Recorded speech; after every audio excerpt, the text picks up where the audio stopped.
Zara n'a pas pleuré en voyant une autre femme dormir dans le lit qu'elle avait décoré. Elle n'a pas crié quand Mama Femi lui a tendu un oreiller et lui a dit « Tu peux rester à la maison d'hôte pour l'instant ». Au lieu de cela, elle a pris son oreiller, est allée dans le petit espace poussiéreux à côté de la propriété et a murmuré « On m'a donné un coin, je vais construire un royaume ». Zara n'était mariée que depuis une semaine. Elle s'installait encore, sa valise à moitié déballée, le cœur encore plein de rêves. Puis, elle partit quelques jours s'occuper de son père malade. Elle pensait rentrer chez elle, retrouver la chaleur, sa nouvelle vie. Mais en entrant, quelque chose clochait. Sa porte était ouverte, ses affaires écartées, et là, confortablement allongé dans le lit qu'elle avait décoré avec amour, se trouvait Tok, l'ex de son mari. Maman Femi se tenait à proximité, souriant comme si de rien n'était. Tok avait besoin d'un endroit où dormir, dit-elle doucement, comme si cela expliquait tout. Zara regarda Femi, espérant y voir un signe de soutien, une explication. Mais il baissa les yeux vers le sol, honteux, silencieux, sans rien dire. Ce silence lui fit plus mal que les mots. Zara ne cria pas. Elle ne protesta pas. Elle ne demanda pas « Pourquoi elle ?» ni « Où suis-je censé aller ?» Elle resta là, figée, agrippée à sa petite valise. Son cœur se brisait, mais elle ne laissa pas couler une seule larme. Elle prit une grande inspiration, hocha lentement la tête et sortit. Non pas par faiblesse, mais parce qu'elle savait. Parfois, la meilleure réaction est l'absence de réaction. Il pensait l'avoir mise de côté, qu'elle disparaîtrait discrètement. Mais à cet instant, Zara n'était pas vaincue. Elle ne faisait que commencer. Derrière la grande maison familiale se trouvait une petite maison d'amis. Ce n'était pas vraiment une maison, juste une vieille pièce poussiéreuse aux fenêtres cassées et au métal rouillé. Les murs étaient fissurés, le plafond était couvert de toiles d'araignée et le sol était couvert de feuilles mortes et de terre. Il n'y avait pas de véritable porte, juste un cadre en bois qui pendait faiblement. Pas de lumière, pas de ventilateur, rien d'accueillant. On aurait dit qu'il était oublié, comme si personne n'y était entré depuis des années. Mais c'était là l'espace dans lequel Mama Femi avait poussé Zara. Ce n'était pas offert avec amour. On le lui avait jeté comme si elle n'avait pas sa place dans la maison principale. Zara resta un moment sur le seuil, regardant silencieusement autour d'elle. N'importe qui d'autre aurait pu fondre en larmes. N'importe qui d'autre aurait pu faire ses bagages et retourner chez ses parents. Mais Zara fit quelque chose de différent. Elle entra. Elle noua fermement son emballage et utilisa le bout libre pour commencer à balayer le sol. Elle n'avait pas de balai, alors elle utilisait ses mains. Elle se déplaçait lentement, doucement, enlevant la poussière comme si elle touchait quelque chose de sacré. Elle nettoyait chaque recoin, chaque fissure. Elle ne s'est pas plainte. Elle n'a pas appelé Femi. Elle n'a même pas soupiré. Lorsqu'elle trouva une vieille ampoule dans son sac, elle vérifia la douille murale. Elle fit une petite étincelle, mais elle fonctionna. Une petite lueur emplit la pièce. Faible, mais suffisant. Cette lumière changea quelque chose en elle. Elle regarda à nouveau autour d'elle, et cette fois, elle ne vit pas de pièces détruites. Elle a vu du potentiel. Elle a vu de l'espace. Elle a vu de la liberté. Ce n'est pas un rejet, se murmura-t-elle. C'est un terrain vague. Pour d'autres, ce n'était qu'un espace laissé pour compte, indésirable, oublié. Mais pour Zara, c'était une toile vierge. Un endroit où personne ne lui avait dit comment vivre. Où personne ne la contrôlait. Elle n'avait pas à se battre pour une place dans la maison principale. Elle n'avait pas à supplier pour être traitée comme une épouse. Ce petit espace, avec son odeur de rouille et sa solitude silencieuse, lui offrait quelque chose que la grande maison ne lui offrait jamais. Une chance de construire selon ses propres conditions. Un endroit où personne d'autre n'avait écrit les règles. Et c'était plus puissant que n'importe quelle chambre au sol ciré. Dans cette petite pièce sans porte ni lumière, Zara a semé sa première graine d'espoir. Et ce n'était pas fini. Par un après-midi chaud, Yaya, sa meilleure amie d'enfance, est venue lui rendre visite. Elle n'avait pas beaucoup parlé à Yaya de ce qui se passait. Elle avait juste dit que les choses étaient un peu compliquées. Mais quand Yaya arriva au complexe et vit Tok assise comme une reine sur le balcon principal, sirotant du thé, les jambes croisées, un sourire narquois, elle comprit immédiatement que quelque chose n'allait pas. Yaya s'attendait à être conduite dans la maison principale pour s'asseoir et discuter avec son amie nouvellement mariée. Mais au lieu de cela, Zara se dirigea tranquillement vers l'arrière de la propriété, vers l'ancienne maison d'hôte. Yahya la suivit, perplexe. Lorsque Zara ouvrit la porte faible et grinçante et s'écarta pour la laisser entrer, Yahya écarquilla les yeux. L'espace était petit et encore brut, quoique plus propre qu'avant. Une seule ampoule pendait au plafond, et quelques tissus pliés étaient soigneusement rangés dans un coin. On pouvait voir des signes d'effort. Zara avait visiblement essayé de rendre la maison habitable. Mais c'était encore loin d'être un foyer. Yahya resta là, stupéfaite, la main portée lentement à sa bouche. « Attends, tu restes ici ?» demanda-t-elle, incrédule. Zara resta muette. Elle hocha simplement la tête, essayant de sourire. Yahya entra et regarda autour d'elle. Elle se tourna vers Zara, lui toucha doucement la joue et murmura, la voix douloureuse. Ils ne savent pas qui ils humilient. Il n'y avait aucune colère dans le regard de Zara, juste une détermination silencieuse. Cela blessa Yahya encore plus. Mais soudain, quelque chose changea entre elles. Yahya ne posa pas de questions et ne suggéra pas de fuir. Elle regarda à nouveau autour d'elle, puis sortit un stylo de son sac et attrapa un petit reçu dans son sac. « Commençons par les murs, dit-elle. Des couleurs chaudes, peut-être ?» Zara cligna des yeux, surprise. Yahya s'assit par terre, étala le reçu à plat et commença à dessiner avec le petit stylo. Zara sourit pour la première fois depuis des jours et la rejoignit. Elle n'avait pas de papier, ni même de règles, mais elles avaient des idées. Elles imaginaient des rideaux flottants comme des rois, un coin lecture près de la fenêtre, un éclairage tamisé, un parc arboré, et peut-être même une petite fontaine. Ils restèrent assis là pendant des heures, à dessiner sur de vieux reçus, des mouchoirs en papier, et même sur le dos d'une boîte de céréales vide. Les rires revinrent, même s'ils étaient doux. À cet instant, entourée de poussière et d'objets cassés, Zara ne se sentit plus brisée. Elle se sentait vue. Elle se sentait crue en elle. Parce que quand votre meilleur ami vous dit « construisons quelque chose », vous commencez à croire que c'est possible, même dans une pièce que le monde a laissée derrière lui. Zara ne perdait pas de temps à s'apitoyer sur son sort. Son travail lui permettait de travailler de chez elle et elle en profitait pleinement. Chaque jour, après avoir terminé ses tâches en ligne, elle ouvrait un petit carnet et notait ce dont elle avait besoin pour son espace. Elle n'avait pas beaucoup d'argent, mais elle a commencé à économiser petit à petit. Elle a arrêté d'acheter des vêtements chics et évité tout ce qui n'était pas nécessaire. Chaque petite pièce était épargnée avec un petit quelque chose. Lorsqu'elle en eut assez, elle visita les marchés locaux, sélectionnant soigneusement des articles abordables. Un jour, elle acheta un petit paquet de carrelage. Un autre jour, elle choisit du tissu pour des rideaux. Une semaine plus tard, elle trouva des étagères d'occasion et marchanda jusqu'à ce qu'elle rentre dans son budget. Elle cacha tout sous son lit dans la maison d'hôte, les empilant un à un, comme les pièces d'un plan discret. Un soir, Toc la remarqua entrer avec un sac et éclata de rire depuis le balcon. « Transformer ce dépotoir en rêve, dit-elle, assez fort pour que Mama Femi l'entende. » Elles rirent toutes les deux. Mama Femi ajouta, « Elle comprendra bientôt que les rêves ne nettoient pas les toiles d'araignée. » Zara entendit chaque mot, mais ne leva pas les yeux. Elle passa devant eux calmement, son petit sac serré contre elle. Ce qu'ils ignoraient, c'est qu'elle avait des plans sur son ordinateur portable. Yahya l'avait aidé à esquisser chaque recoin, de la disposition du petit lit à la couleur des lumières. Tout était planifié. Ce n'était pas une simple estimation.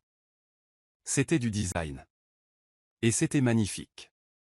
Elle travaillait surtout la nuit. Quand la maison était silencieuse et que tout le monde était couché, elle retroussait ses manches et commençait à peindre un mur à la fois. Elle écoutait de la musique douce sur son téléphone pour se tenir compagnie.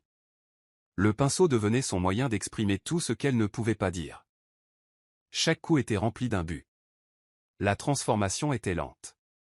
Mais elle se produisait. Ses mains étaient souvent fatiguées. Ses vêtements étaient tachés de peinture et de poussière. Mais Zara ne s'arrêtait pas. Il ne s'agissait pas seulement de décoration. Il s'agissait de reprendre le contrôle. Il s'agissait de construire quelque chose qui lui appartienne, là où personne ne croyait en elle.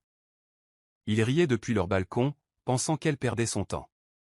Mais tard dans la nuit, dans cette minuscule pièce où une ampoule vacillait, une reine construisait son palais. Et personne ne le savait.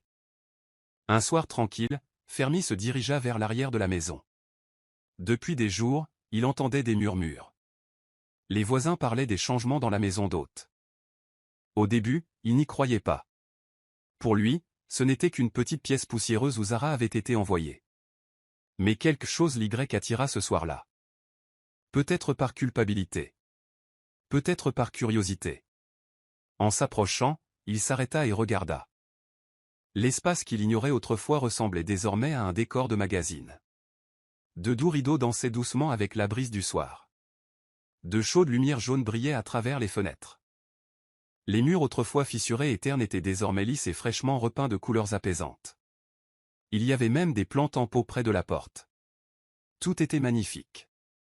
Paisible. Rien à voir avec la pièce délabrée dans laquelle elle avait été poussée. Il frappa doucement et entra. Zara était à l'intérieur, en train de plier un morceau de tissu. Elle se retourna et le regarda sans surprise. Son visage était calme. Ses yeux restèrent immobiles. Zara. Femi dit lentement, d'une voix hésitante. Ça va? Zara lui adressa un petit sourire. Pas celui qu'elle lui adressait à leur mariage, mais un autre. Calme et fort. Je vais très bien, répondit-elle. Je suis en pleine forme. Ces mots le frappèrent comme une vague. Il regarda à nouveau autour de lui, le voyant pour la première fois. Ce n'était pas seulement une pièce propre. C'était un nouveau monde qu'elle avait créé de ses propres mains. Elle avait construit quelque chose de beau à partir de la douleur. Il fit un pas en avant et tendit la main pour la lui prendre. Peut-être pour s'excuser. Peut-être pour essayer de réparer quelque chose. Mais elle se retira doucement. « Où étais-tu quand ils m'ont effacé ?» demanda-t-elle d'une voix douce mais ferme. Femi n'avait pas de réponse. Il était resté là quand sa mère avait cédé sa chambre à quelqu'un d'autre. Il était resté silencieux quand elle avait été poussée dehors. Et maintenant, il la regardait se lever sans lui. Zara ne criait pas. Elle ne pleurait pas. Elle se tenait simplement fière dans le foyer qu'elle s'était créé. À cet instant, Femi réalisa une chose importante, elle n'avait pas besoin d'être sauvée. Elle s'était déjà sauvée. Et peut-être n'avait-elle plus besoin de lui non plus. Un mois s'écoula tranquillement, mais quelque chose de magique s'était produit derrière la maison. Tandis que personne n'y prêtait attention, Zara avait transformé la vieille maison d'hôte délabrée en un lieu magnifique. Elle avait travaillé jour et nuit, ajoutant de nouvelles touches, plantant des fleurs, changeant les couleurs et créant un espace empreint de paix et de royauté. Chaque recoin avait une signification. Chaque décoration avait une utilité. Puis vint le jour de la cérémonie de baptême du cousin de Femi. Ce fut un grand événement. Tout le complexe était bondé. Des membres de la famille, des voisins. Des amis. Même des parents éloignés. La maison principale ne pouvait pas accueillir tout le monde, alors des chaises et des tentes ont été installées dans le jardin. On servait à manger. Une musique de fond résonnait. Les gens circulaient et se saluaient. Alors que les invités entraient dans le jardin, leurs regards se tournèrent vers quelque chose d'inattendu. Au fond se dressait une petite maison, mais elle ne paraissait plus petite. On aurait dit un palais. Des rideaux de soie flottaient aux fenêtres. Les murs étaient ornés de détails dorés, discrets, juste assez pour briller au soleil. Une petite fontaine se dressait à l'entrée, ruisselant doucement. De belles plantes bordaient l'allée, et la porte, en bois poli, brillait. Elle était chaleureuse. Élégant. À couper le souffle. Les gens ont commencé à chuchoter. Certains s'arrêtèrent, leur assiette à la main. D'autres restèrent immobiles, se montrant du doigt et s'interrogeant. « Qui habite là ?» demanda enfin un client, les yeux écarquillés d'étonnement. Juste à ce moment, Zara sortit. Elle portait une simple robe blanche qui flottait autour d'elle tandis qu'elle marchait, mais sa présence lui donnait l'air d'une reine. Calme, confiante et gracieuse, elle s'avança sur le petit porche et fit face à la foule. « Je le veux », dit-elle avec un doux sourire. Il y eut un moment de silence, puis de discrets hochements de tête, puis de nouveaux murmures, cette fois emplis d'admiration. Personne ne pouvait croire qu'il s'agissait du même espace qu'ils avaient autrefois ignoré, de la même femme qu'ils avaient négligée. Elle n'avait pas crié. Elle ne s'était pas battue. Elle avait simplement construit, tandis qu'ils observaient tout le monde sauf elle. Ce jour-là, les gens n'ont pas seulement vu une jolie maison. Ils ont vu une puissance. Une puissance silencieuse et magnifique. Le genre qui n'a pas besoin de permission. Le genre qui ne demande pas à être accepté. Il se tient debout et parle de lui-même. Et Zara, sans trop en dire, avait tout dit. L'histoire ne tarda pas à se répandre. Les invités qui voyaient l'espace transformé de Zara ne cessaient de parler. Des photos des rideaux de soie, des motifs dorés, de la fontaine et de la douce lumière ont été prises. Le lendemain matin, les photos étaient partout sur les réseaux sociaux. Les gens n'en croyaient pas leurs yeux. Une maison d'hôtes oubliée, transformée en palais par une femme mise à l'écart. Puis un magazine de décoration s'est emparé de l'histoire. Il a publié un article spécial intitulé « De l'humiliation au paradis, comment une mariée a retrouvé sa dignité ». Les photos montraient l'avant et l'après. Les murs sales et fissurés. Et la maison lumineuse et élégante qu'elle était devenue. Le nom de Zara était soudain partout. Même ceux qui s'étaient autrefois moqués d'elle partageaient maintenant ces photos avec fierté. Le même complexe qu'il avait autrefois vu souffrir était désormais rempli de gens qui ne cessaient d'admirer sa force et son talent. Et assise dans la maison principale, observant tout cela se dérouler, se trouvait Mama Femi. Elle ne s'attendait pas à cela. Pour elle, Zara n'était qu'une petite fille tranquille. Quelqu'un de facile à contrôler. Quelqu'un qu'elle pouvait déplacer comme un meuble. Mais maintenant, tout le pays parlait d'elle. Pas seulement en tant qu'épouse, mais aussi en tant que femme de classe, courageuse et créative. Mama Femi ressentait quelque chose qu'elle n'avait jamais ressenti auparavant, la honte. Un après-midi tranquille, elle arriva à la maison d'hôte de Zara, un plateau de fruits à la main. Elle ne frappa pas fort. Elle s'assit simplement sur le marchepied, baissa les yeux et dit doucement « Nous ne voulions pas faire de mal ». Zara l'entendit, mais ne se précipita pas pour répondre. Elle s'approcha calmement de la porte et regarda la femme plus âgée. Son expression était paisible, mais indéchiffrable. Sans un mot, Zara rentra et revint avec une petite tasse de thé. Elle la posa sur la marche, à côté des fruits. Sans colère. Pas de discours. Pas de vengeance. Juste une force tranquille. Elle n'a pas dit « Je te pardonne ». Elle n'a pas dit « Tout va bien ». Parce que ce n'était pas bien. Mais elle allait bien. Et ça lui suffisait. Maman Femi resta assise là un moment, sirotant son thé, ressentant le poids de tout. Zara n'avait pas besoin d'élever la voix. Son silence était puissant. Son calme était une force. Elle avait déjà gagné, en choisissant de s'élever plutôt que de se battre. Et tout le monde le voyait. Tok avait toujours eu le sentiment de maîtriser la situation. Elle se promenait dans la maison avec assurance, souriait depuis le balcon et parlait comme si elle était au centre de tout. Quand Mama Femi lui avait donné la chambre de Zara, elle agissait comme si elle lui appartenait. Elle riait fort, portait ses plus beaux vêtements et regardait Zara de haut comme si elle n'était rien. Mais tout cela commença à changer. Et non pas par une bagarre, mais par le silence. Depuis la cérémonie de baptême, tout avait basculé. Les gens ne regardaient plus Tok de la même manière. Les compliments cessèrent. Les sourires amicaux s'estompèrent. Tous les regards se tournèrent alors vers la maison d'hôte. Celle que Zara avait transformée en un lieu magnifique. Des visiteurs vinrent s'enquérir du palais, à l'arrière. Certains ont même demandé à être pris en photo devant. Ils n'ont pas posé de questions sur Tok. Femi, elle aussi, avait changé. Il ne passait plus de temps assis dans la maison principale avec Tok. On le voyait de plus en plus souvent assis sur les marches de la maison d'hôte de Zara, observant tranquillement les fleurs qu'elle avait plantées. Parfois, il restait simplement assis en silence, perdu dans ses pensées. D'autres fois, il essayait de parler à Zara, mais elle gardait ses distances, gentille mais claire.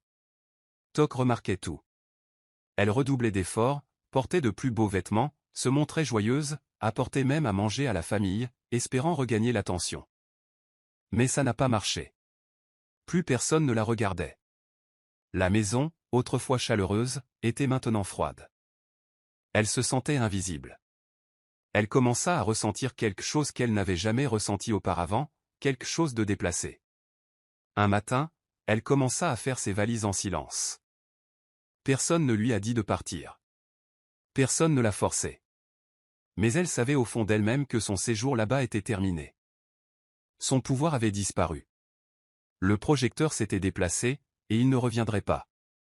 Tandis qu'elle pliait ses vêtements et fermait son sac, il n'y avait ni larmes, ni colère, juste le silence. Le même silence dans lequel Zara était entrée autrefois, tenant son oreiller, poussé de côté. Maintenant, Toc le ressentait aussi, mais différemment. Elle sortit lentement de la maison, sans se retourner. Personne ne se tenait à la porte pour l'arrêter. Personne ne lui fit signe d'adieu. Elle était venue fièrement, mais elle repartait discrètement, ne portant que ce qu'elle avait apporté. Parfois, la vie ne rejette pas les gens bruyamment. Parfois, elle leur fait simplement ressentir le vide d'être ignorés, et c'est ce que Toc a ressenti. Complètement, silencieusement oublié. Zara avait changé. La jeune fille discrète qui partait autrefois avec un oreiller à la main était devenue une personne forte, confiante et profondément inspirante. Elle ne s'était pas contentée de construire un foyer, elle s'était construite elle-même. Et maintenant, elle voulait aider les autres à faire de même. Elle a commencé à partager de courtes vidéos en ligne. Au début, il s'agissait simplement de courts extraits montrant comment elle nettoyait son ancien espace, choisissait ses couleurs et achetait des choses avec un petit budget. Mais bientôt, les femmes ont commencé à la regarder. Elles ont laissé des commentaires du genre « Tu me donnes de l'espoir. Je n'aurais jamais cru pouvoir faire une chose pareille. » Zara a compris que son histoire n'était pas la sienne. De nombreuses femmes se sentaient mises à l'écart, rabaissées, considérées comme marginales. Elle a donc commencé à les accompagner. Elle leur donnait des conseils, partageait des idées simples et les encourageait à transformer leurs espaces inoccupés, leurs recoins, leurs chambres, leurs rêves oubliés, en quelque chose de beau. Elle n'a jamais cité de nom, n'a jamais critiqué ce qui lui avait été fait. Elle n'a pas utilisé sa tribune pour susciter la pitié ou jeter le blâme. Au contraire, elle a parlé de vision, de la beauté des choses brisées, de l'importance d'utiliser le peu qu'on a pour construire ce qu'on mérite. Il ne s'agit pas de vengeance, a-t-elle déclaré dans une vidéo, souriant doucement. Il s'agit d'une question de vision. Les gens ont écouté. Ils la voyaient arroser ses plantes chaque matin, caressant délicatement chaque feuille. Elle ne faisait pas que cultiver des fleurs. Elle cultivait la paix. Elle a partagé ses recettes et montré comment elle avait créé un espace empreint de joie et d'amour. Elle a invité de petits groupes de femmes, s'est assise avec elles, a ri avec elles et a écouté leurs histoires. Chaque invité qui entrait chez elle ressentait quelque chose de différent. Ce n'étaient pas les rideaux raffinés ni la fontaine scintillante qui les émouvaient. C'était le sentiment que quelqu'un avait transformé la douleur en but, que quelqu'un, enfoui dans le silence, avait grandi dans la lumière. Zara n'était pas habitée par l'amertume. Elle était forte. Elle n'avait plus besoin de l'approbation de quiconque dans la maison principale. Sa valeur ne résidait ni dans une chambre ni dans une bague. Cela venait de la façon dont elle s'était reconstruite quand personne ne croyait en elle, et maintenant elle aidait les autres à faire de même. Sa voix n'était pas forte, mais claire. Ses pas n'étaient pas rapides, mais réguliers, et tout ce qu'elle touchait, du pot de fleurs au cœur brisé, commençait à fleurir. La maison d'hôte, autrefois un coin poussiéreux du domaine, portait désormais un nouveau nom, le coin de la reine. Un petit panneau en bois, délicatement sculpté par un artiste local, était accroché à côté de la porte. Les visiteurs ont souri en la voyant, car le nom lui allait parfaitement. Ce n'était plus seulement une maison. C'était un symbole, une histoire, un rappel discret que la beauté peut naître là où l'on était autrefois oublié. Femi, pleinement conscient de tout ce qu'il avait ignoré, tenta de renouer avec elle. Il observait Zara de loin, sa grâce, l'admiration qu'on lui portait, la sagesse sereine de sa voix. Il se souvenait des premiers jours de leur mariage et de tout ce qu'il avait tenu pour acquis. Le regret envahit son cœur. Petit à petit, il commença à se montrer davantage. Il proposa son aide. Il essaya de parler. Il espérait une seconde chance. Zara, cependant, était différente. Un matin, quand Femi s'assit auprès d'elle et lui demanda gentiment « On peut réessayer ?» Elle le regarda avec gentillesse, sans colère. Elle sourit, mais pas comme avant. Son regard était calme, sa voix douce. « J'ai déjà ce qu'il me faut, dit-elle. » Et avec cette simple phrase, elle dit tout. Les journalistes ont commencé à affluer, désireux de raconter son histoire. Ils voulaient savoir comment elle était passée du statut de marginale à celui de centre d'attention. Micro tendu, flash d'appareil photo allumé, questions posées. Mais Zara a fait simple. Elle ne parlait pas de drame. Elle ne citait pas de nom. Elle ne parlait pas avec amertume. Elle n'a dit qu'une chose, si on t'enterre dans le jardin, tu fleuriras. Et cette phrase a fait le tour du monde. Les gens l'ont répété sur les réseaux sociaux, l'ont écrit sur des affiches, l'ont partagé avec leurs amis. C'est devenu un message d'espoir. Un rappel que le rejet n'est pas une fin en soi. Cela peut être le début d'une aventure puissante. Zara n'a pas seulement décoré un espace. Elle est devenue cet espace. Un lieu de paix. Un foyer de force. Une voix pour les femmes réduites au silence. Elle n'a pas attendu que les portes s'ouvrent. Elle a construit la sienne. Puis elle l'a laissée ouverte pour que d'autres puissent la franchir. Elle n'a pas seulement construit un palais. Elle en est devenue un. Si on vous repousse, ne vous battez pas pour l'espace. Créez votre propre coin et couronnez-le. Partagez ceci si vous croyez que la force tranquille est plus forte que le bruit. Identifiez une reine qui construit quelque chose de beau à partir de morceaux brisés.